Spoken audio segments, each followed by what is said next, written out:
सुनो, मैं तुम्हें समाज से भागने को नहीं कह रहा हूँ। मैं तुम्हें लोगों से नफरत करना भी नहीं सिखा रहा हूँ। मैं तुम्हें केवल अपने पास लौटने की बात कर रहा हूँ, क्योंकि जो व्यक्ति हर समय दूसरों के बीच खोया रहता है वह धीरे धीरे खुद से दूर हो जाता है, और जो खुद से दूर हो गया वह जीवन में आगे कैसे बढ़ेगा। अकेले रहो, इस वाक्य को गलत मत समझ लेना। अकेले रहने का अर्थ अकेलापन नहीं है। अकेले रहने का अर्थ है अपने साथ सहज होना। अकेलापन दुख है, अकेलापन अभाव है, लेकिन एकांत समृद्धि है, एकांत पूर्णता है। दुनिया तुम्हें अकेलेपन से डराना सिखाती है, क्योंकि जो आदमी अकेले रहना सीख लेता है वह भीड़ का गुलाम नहीं रहता। भीड़ चाहती है कि तुम हमेशा बोलते रहो, बताते रहो, समझाते रहो, साबित करते रहो, क्योंकि जो आदमी लगातार बोलता रहता है वह सोच नहीं पाता, और जो सोच नहीं पाता वह जाग नहीं पाता। इसलिए मैं कहता हूँ, कम बोलो। कम बोलने का अर्थ चुप रहना नहीं है। कम बोलने का अर्थ है जरूरत से ज्यादा मत बोलो। जब तुम ज्यादा बोलते हो तो शब्द तुम्हें चलाने लगते हैं, और जब तुम कम बोलते हो तो तुम शब्दों के मालिक रहते हो। ध्यान से देखो, जिस आदमी को हर बात पर कुछ कहना है वह भीतर से अशांत है। शांत आदमी अपनी उपस्थिति से बोलता है, अशांत आदमी अपने शब्दों से शोर करता है।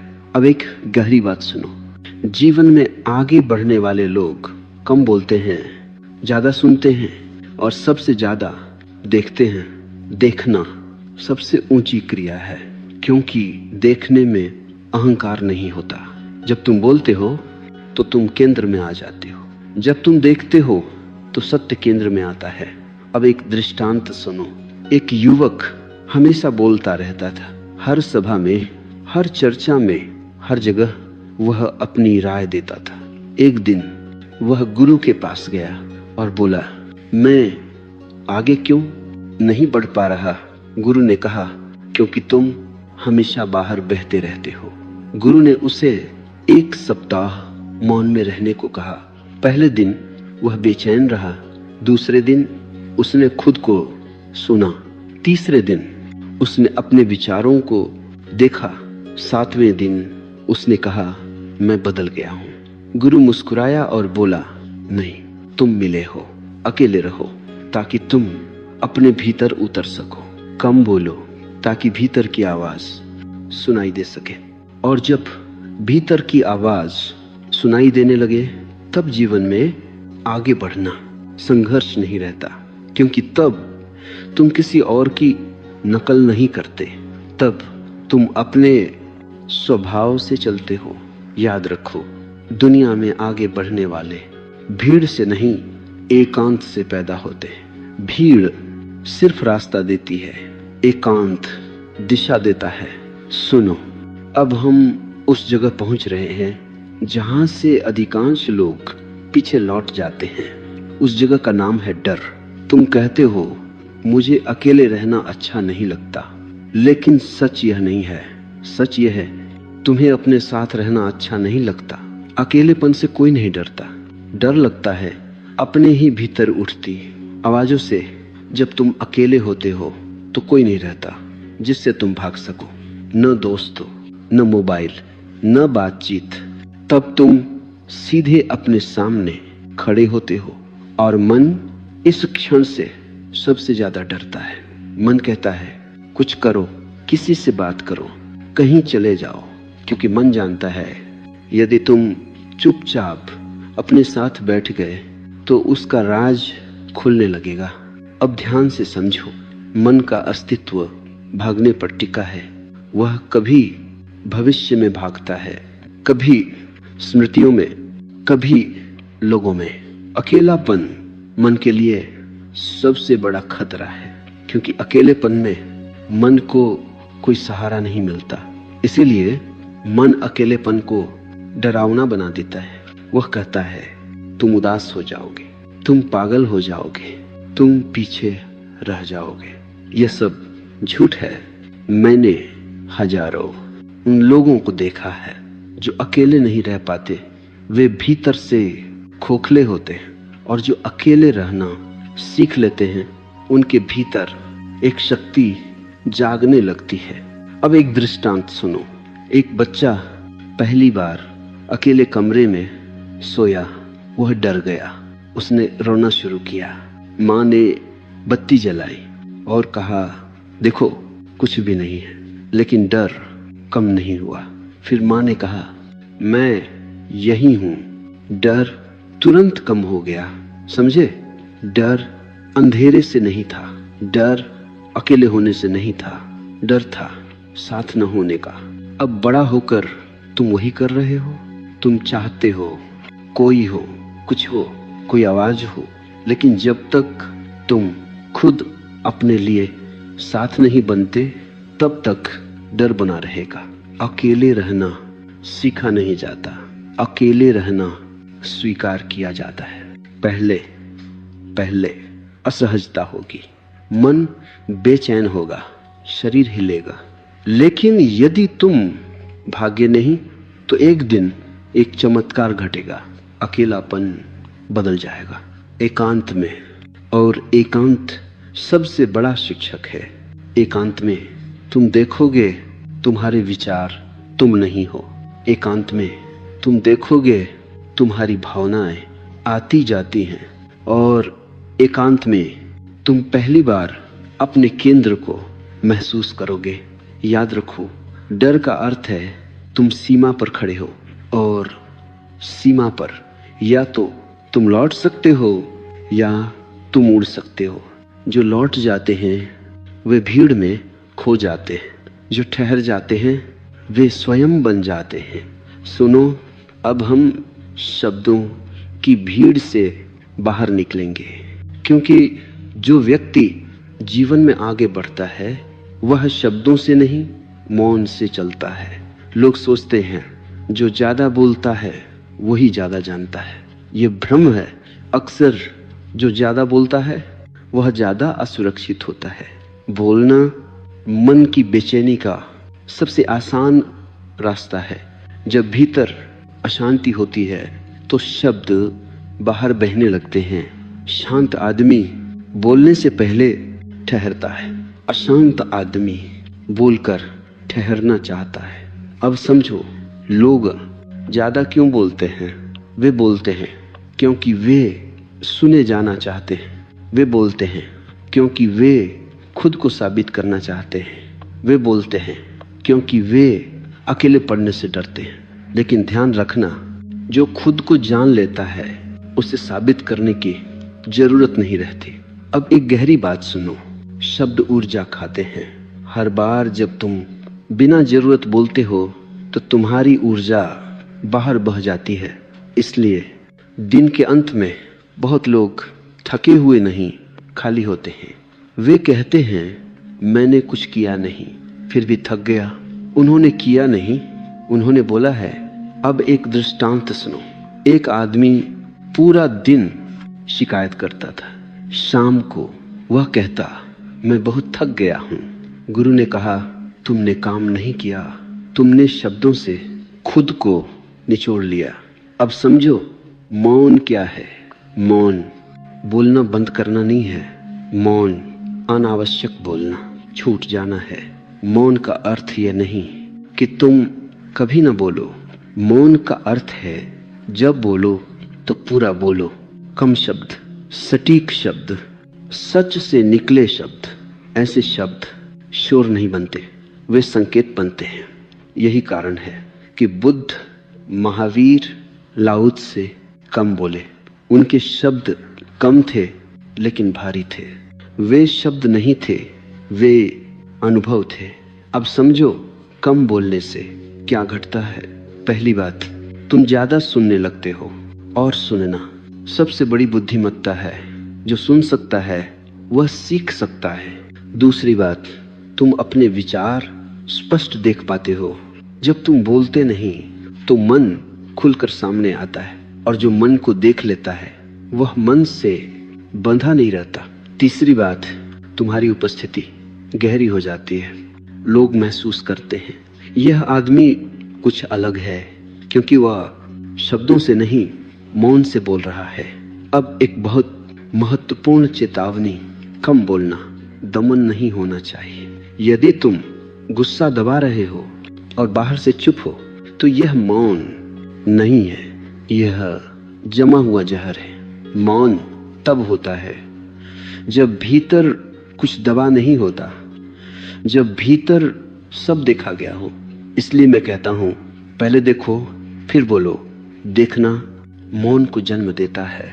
सुनो, अब मैं तुम्हें उस स्रोत की ओर ले जा रहा हूं जहां से जीवन की सारी ऊर्जा आती है। उस स्रोत का नाम है एकांत। लोग समझते हैं कि ऊर्जा खाने से आती है, आराम से आती है, लोगों से मिलकर आती है। ये आधा सच है। असल ऊर्जा आती है अपने साथ होने से। जब तुम लगातार लोगों के बीच रहते हो, लगातार बोलते हो, लगातार प्रतिक्रिया करते हो, तो तुम्हारी ऊर्जा बाहर बहती रहती है। तुम ध्यान नहीं देते, लेकिन हर बातचीत थोड़ी थोड़ी ऊर्जा ले जाती है। इसीलिए बहुत लोग कहते हैं, मैं कुछ किए बिना थक गया हूं। उन्होंने काम नहीं किया, उन्होंने खुद को लुटाया है। अब समझो एकांत क्या करता है। एकांत ऊर्जा को वापस बुलाता है। जब तुम अकेले बैठते हो, कुछ नहीं करते, कुछ नहीं बोलते, तो ऊर्जा धीरे धीरे घर लौट आती है। यह ऐसा है जैसे नदी समुद्र से फिर अपने स्रोत की ओर बहने लगे। पहले पहले अजीब लगेगा, क्योंकि जब ऊर्जा वापस आती है तो पुराने घाव दिखने लगते हैं। मन कहेगा ये अच्छा नहीं है, कुछ करो, ध्यान हटाओ। यहीं अधिकांश लोग भाग जाते हैं। लेकिन यदि तुम थोड़ी देर ठहर सको तो वही बेचैनी धीरे धीरे शक्ति बन जाती है। अब एक दृष्टांत सुनो। एक धनुष था, वह हमेशा तना रहता था। एक दिन धनुर्धर ने उसे ढीला कर दिया। धनुष बोला, अब मैं कमजोर हो जाऊंगा। कुछ समय बाद जब फिर खींचा गया तो तीर पहले से भी दूर गया। एकांत धनुष को ढीला करने जैसा है।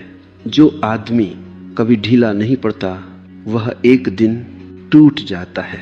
अब समझो, एकांत और सृजन का संबंध। दुनिया की सारी महान रचनाएं एकांत में पैदा हुई हैं। कविता भीड़ में नहीं आती, संगीत शोर में नहीं उतरता, दृष्टि बहस में नहीं जन्म लेती, वे मौन में जन्म लेते हैं। क्यों? क्योंकि सृजन भीतर से आता है और भीतर तब खुलता है जब बाहर कम हो जाता है। अब समझो, अकेले रहने से डर क्यों लगता है? क्योंकि एकांत तुम्हें तुम्हारे सामने खड़ा कर देता है और अपने सामने खड़े होने का साहस बहुत कम लोगों में होता है, लेकिन वही साहस जीवन को आगे ले जाता है। याद रखो, भीड़ में सुरक्षा होती है लेकिन दिशा नहीं। दिशा एकांत में मिलती है। जो आदमी अपनी दिशा नहीं जानता वह कितना भी तेज चले कहीं नहीं पहुंचता। एकांत तुम्हें रुकने का साहस देता है और जो रुक सकता है वही सही दिशा में चल सकता है। सुनो, अब मैं एक बहुत जरूरी भ्रम तोड़ने जा रहा हूं, क्योंकि तुम कहते हो मैं जीवन में आगे बढ़ना चाहता हूं, लेकिन रुक कर पूछो आगे किस दिशा में? अधिकतर लोग आगे बढ़ने का अर्थ समझते हैं और ज्यादा पाना, और ज्यादा बनना, और ज्यादा दिखना। मैं तुमसे कहता हूं ये आगे बढ़ना नहीं है, यह केवल भीड़ में तेज चलना है। आगे बढ़ना तेज चलना नहीं है, आगे बढ़ना है सही दिशा में चलना। और दिशा भीड़ से नहीं मिलती, दिशा एकांत से मिलती है। भीड़ तुम्हें गति देती है, एकांत तुम्हें दिशा देता है। अब समझो लोग क्यों थक जाते हैं। वे दिन रात भागते रहते हैं लेकिन भीतर कहीं नहीं पहुंचते। क्यों? क्योंकि वे दूसरों की मंजिल अपनी मंजिल समझ लेते हैं। दूसरों की परिभाषा में जीने वाला व्यक्ति कभी संतुष्ट नहीं होता। अब एक दृष्टांत सुनो। एक आदमी पहाड़ पर चढ़ रहा था। वह बहुत तेज था, सबको पीछे छोड़ रहा था। थोड़ी देर बाद उसे लगा मैं गलत पहाड़ पर हूं। समझे, तेज होना व्यर्थ है यदि दिशा गलत हो। अब समझो असली प्रगति क्या है। असली प्रगति भीतर घटती है जब तुम कम प्रतिक्रियात्मक हो जाते हो, जब तुम कम भयभीत हो जाते हो, जब तुम कम दूसरों पर निर्भर हो जाते हो। ये उपलब्धियां किसी प्रमाण पत्र में नहीं मिलती, लेकिन यही तुम्हें अडिग बनाती है। दुनिया अडिग लोगों से डरती है क्योंकि उन्हें खरीदा नहीं जा सकता, डराया नहीं जा सकता, भीड़ में घसीटा नहीं जा सकता। अब जो कम बोलना आगे बढ़ने में कैसे मदद करता है। जो व्यक्ति कम बोलता है वह कम उलझता है, वह हर बहस में अपनी ऊर्जा नहीं गंवाता, और जो ऊर्जा बहस में नहीं जाती वह सृजन में लगती है। अब समझो अकेले रहना आगे बढ़ने में कैसे सहायक है। जो अकेला रह सकता है वह गलत संगत में फंसता नहीं, वह सिर्फ इसलिए कहीं नहीं रुकता कि उसे डर लगता है। अकेले होने से अकेले रह सकने वाला व्यक्ति स्वतंत्र निर्णय ले सकता है और जीवन में आगे वही बढ़ता है जो अपने निर्णय खुद लेता है। अब एक गहरी बात सुनो, आगे बढ़ना ऊपर जाना नहीं है, आगे बढ़ना गहरा जाना है। ऊपर जाने वाले जल्दी गिरते हैं, गहरे जाने वाले स्थिर रहते हैं। जब तुम अपने भीतर गहरे उतरते हो तो तुम्हारे कर्म अपने आप परिपक्व हो जाते हैं, तब सफलता तुम्हारे पीछे आती है।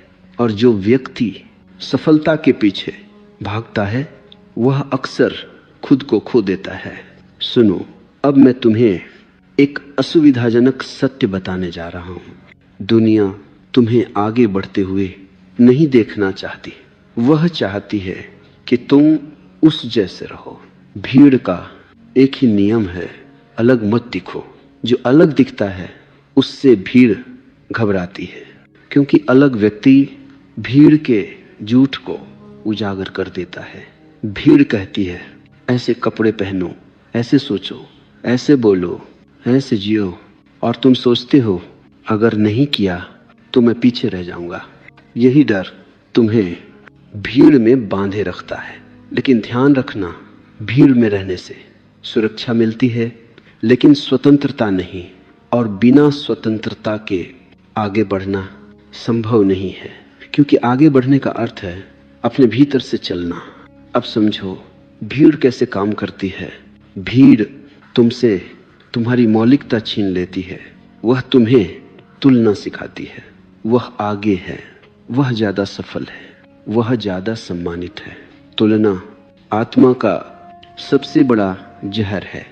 जो व्यक्ति तुलना में जीता है वह कभी शांत नहीं हो सकता, और अशांत व्यक्ति आगे नहीं बढ़ता, वह बस भागता है। अब एक दृष्टांत सुनो। एक मछली समुद्र में रहती थी। उसने सुना नदी में रहने वाली मछलियां ज्यादा तेज होती हैं। वह नदी में चली गई, वहां वह मर गई। समझे, तेज होना पर्याप्त नहीं है, अपने स्वभाव में होना सबसे जरूरी है।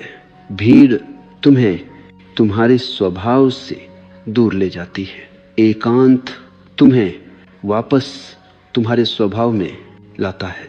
इसलिए जो व्यक्ति अकेले रह सकता है वह भीड़ के दबाव में नहीं आता, वह फैशन से नहीं अंतर्दृष्टि से चलता है। अब समझो भीड़ से अलग होने का मतलब क्या नहीं है। इसका मतलब समाज छोड़ना नहीं है, इसका मतलब लोगों से नफरत करना नहीं है, इसका मतलब है भीतर से स्वतंत्र होना। तुम भीड़ में रह सकते हो लेकिन भीड़ तुम्हारे भीतर न रहे, यही स्वतंत्रता है। अब एक बहुत महत्वपूर्ण बात, जो व्यक्ति अकेले चलने का साहस रखता है वह अकेला नहीं रहता। धीरे धीरे उसके आसपास सही लोग इकट्ठा हो जाते हैं, क्योंकि सत्य को पहचान लेता है। लेकिन पहले तुम्हें भीड़ से अलग होना पड़ेगा। सुनो, अब मैं उस शब्द को छूने जा रहा हूं जिसके पीछे पूरी दुनिया भाग रही है, सफलता। और शायद तुम भी दुनिया ने सफलता की एक बहुत शोर वाली परिभाषा बना दी है। ज्यादा पैसा, ज्यादा पहचान, ज्यादा तालियां। लेकिन मैं तुमसे कहता हूं, यह सफलता नहीं है, यह केवल प्रदर्शन है। सफलता का असली प्रश्न यह नहीं है तुम्हारे पास क्या है, असली प्रश्न है तुम क्या हो। मैंने ऐसे लोग देखे हैं जिनके पास सब कुछ है लेकिन वे अपने साथ बैठ नहीं सकते, और मैंने ऐसे भी देखे हैं जिनके पास बहुत कम है लेकिन वे अपने भीतर घर पर हैं। अब बताओ कौन सफल है? दुनिया बाहरी उपलब्धियों को गिनती है, चेतना भीतरी शांति को पहचानती है। अब एक दृष्टांत सुनो। एक व्यक्ति बहुत ऊंचे पद पर पहुंचा। लोगों ने कहा तुम सफल हो गए। रात को वह अकेला बैठा और रो पड़ा। उसने कहा मैं सब कुछ बन गया सिवाय अपने। यही त्रासदी है। अब समझो क्यों सफलता अक्सर खालीपन लाती है, क्योंकि लोग सफलता तक पहुंचते पहुंचते खुद को खो देते हैं। वे जो नहीं है वह बनते जाते हैं, और जो है वह धीरे धीरे मर जाता है। कम बोलो ताकि तुम दूसरों की अपेक्षाओं में खो न जाओ। अकेले रहो ताकि तुम खुद को सुन सको, और तभी तुम जान पाओगे तुम्हारी सफलता किस दिशा में है। अब एक गहरी बात सुनो, सच्ची सफलता भीतर फैलती है, बाहर नहीं। यदि भीतर शांति बढ़ रही है, स्वतंत्रता बढ़ रही है, सजगता बढ़ रही है, तो समझ लेना तुम आगे बढ़ रहे हो। भले ही दुनिया तुम्हें सफल न माने, और यदि बाहर सब मिल रहा है लेकिन भीतर बेचैनी बढ़ रही है, तो समझ लेना तुम पीछे जा रहे हो। भले ही दुनिया तुम्हें सफल कहे। अब समझो कम बोलना यहाँ क्यों जरूरी है। जो ज्यादा बोलता है वह अक्सर अपने घाव छिपा रहा होता है। जो शांत है वह दिखाने में रुचि नहीं रखता। इसलिए शांत लोग अक्सर दुनिया की परिभाषा में सफल नहीं दिखते, लेकिन वह जीवन की परिभाषा में जीते हुए होते हैं। सुनो, अब मैं उस झूठ को तोड़ने जा रहा हूं जिसे दुनिया ने सद्गुण बना दिया है, व्यस्तता। लोग कहते हैं मैं बहुत बिजी हूं, और वे इसे गर्व की तरह कहते हैं। मैं तुमसे कहता हूं यह गर्व नहीं है, यह बीमारी है। व्यस्तता का अर्थ है अपने साथ बैठने से बचना। जो आदमी अपने साथ सहज है उसे हर समय कुछ करने की जरूरत नहीं होती, लेकिन जो भीतर से खाली है वह बाहर से भरा रहना चाहता है। समझो दुनिया तुम्हें व्यस्त क्यों रखना चाहती है? क्योंकि जो व्यक्ति व्यस्त है वह प्रश्न नहीं करता, जो व्यस्त है वह देख नहीं पाता, और जो एक नहीं पाता वह बदलता नहीं। व्यस्त आदमी आज्ञाकारी होता है। इसलिए समाज तुम्हें सिखाता है रुको मत, धीमे मत पढ़ो, खाली मत बैठो। लेकिन मैं तुमसे कहता हूं धीमे पढ़ो, क्योंकि जीवन दौड़ में नहीं लय में खिलता है। अब समझो धीमे होने का अर्थ, धीमे होने का अर्थ आलसी होना नहीं है। धीमे होने का अर्थ है जागरूक होना। तेज आदमी बहुत कुछ करता है लेकिन देखता नहीं। जागरूक आदमी कम करता है लेकिन गहराई से करता है। अब एक दृष्टांत सुनो। एक लकड़हारा दिन रात पेड़ काटता रहा। किसी ने कहा थोड़ा रुक जाओ, कुल्हाड़ी तेज कर लो। उसने कहा समय नहीं है। शाम तक वह टूट गया। दूसरा लकड़हारा बीच बीच में रुकता रहा। उसने कुल्हाड़ी तेज की, पसीना पहुंचा, सांस ली। शाम को उसने ज्यादा पेड़ काटे। धीमे होने का यही रहस्य है। अब समझो कम बोलना और धीमा होना कैसे जुड़े हैं। जब तुम कम बोलते हो तो तुम धीमे हो जाते हो। जब तुम धीमे होते हो तो तुम सुनने लगते हो, और जो सुनता है वही समझता है। व्यस्त आदमी सिर्फ प्रतिक्रिया करता है, जागरूक आदमी उत्तर देता है। अब एक गहरी बात सुनो, व्यस्तता अहंकार की सबसे सूक्ष्म चाल है। अहंकार कहता है देखो मैं कितना जरूरी हूं, लेकिन जो सच में जरूरी है वह शोर नहीं करता। बीज शोर नहीं करता, वृक्ष शोर नहीं करता। शोर हमेशा खालीपन से आता है। इसलिए जो जीवन में आगे बढ़ता है वह अपनी व्यस्तता घटाता है, वह समय बचाता नहीं, समय में उतरता है। सुनो, अब हम उस जगह आ गए हैं जहां जीवन की दिशा वास्तव में तय होती है। उस जगह का नाम है निर्णय। लोग मुझसे पूछते हैं मैं सही निर्णय कैसे लूं? मैं उनसे कहता हूं पहले सही मौन में उतरो, क्योंकि निर्णय कभी भी भीड़ में नहीं होते। निर्णय हमेशा एकांत में जन्म लेते हैं। दिन भर मन में शोर रहता है, विचार टकर आते रहते हैं, डर, इच्छा, तुलना सब एक साथ बोलते हैं। इस शोर में जो निर्णय लिए जाते हैं वे तुम्हारे नहीं होते, वे माता पिता के होते हैं, समाज के होते हैं, डर के होते हैं। और फिर तुम कहते हो मैं गलत मोड़ पर आ गया। गलत मोड़ नहीं होता, गलत सुना गया होता है। अब समझो मौन क्या करता है। मौन शोर को हटाता नहीं, मौन शोर के नीचे जो सत्य है उसे प्रकट करता है। जैसे कीचड़ पानी के ऊपर बैठ जाता है और पानी नीचे शांत रहता है। यदि तुम पानी को हिलाओगे तो कीचड़ और फैलेगा, यदि तुम पानी को शांत रहने दो तो कीचड़ खुद बैठ जाएगा। यही मौन है। अब एक दृष्टांत सुनो। एक आदमी हर बात पर दूसरों से सलाह लेता था। किसी ने कहा यह करो, किसी ने कहा वह करो। अंत में वह भ्रमित हो गया। गुरु ने कहा 3 दिन कुछ मत करो। 3 दिन बाद वह बोला मुझे पता चल गया, किसी ने नहीं बताया, मौन ने बताया। अब समझो क्यों शांत व्यक्ति गलत निर्णय कम लेता है, क्योंकि वह जल्दी नहीं करता। जल्दी डर की भाषा है। शांत व्यक्ति रुक सकता है, और जो रुक सकता है वह सही क्षण पहचान सकता है। अब समझो कम बोलने का निर्णयों से संबंध। जो ज्यादा बोलता है वह खुद को समझा नहीं पाता, जो कम बोलता है वह खुद को सुन पाता है, और जो खुद को सुन पाता है वही सही दिशा पकड़ता है। अब एक गहरी बात सुनो, सही निर्णय हमेशा शांत होते हैं। वे उत्तेजित नहीं होते, वे साबित नहीं करते, वे शोर नहीं मचाते। गलत निर्णय हमेशा बहुत तर्क देते हैं, सही निर्णय बस होते हैं। उनमें एक सहज हाँ होती है या एक शांत न। यदि तुम्हारे निर्णय में बहुत बेचैनी है तो समझ लेना वह मन से आया है। यदि निर्णय के बाद शांति है तो समझ लेना वह केंद्र से आया है। सुनो, अब मैं कुछ नया नहीं कहूंगा।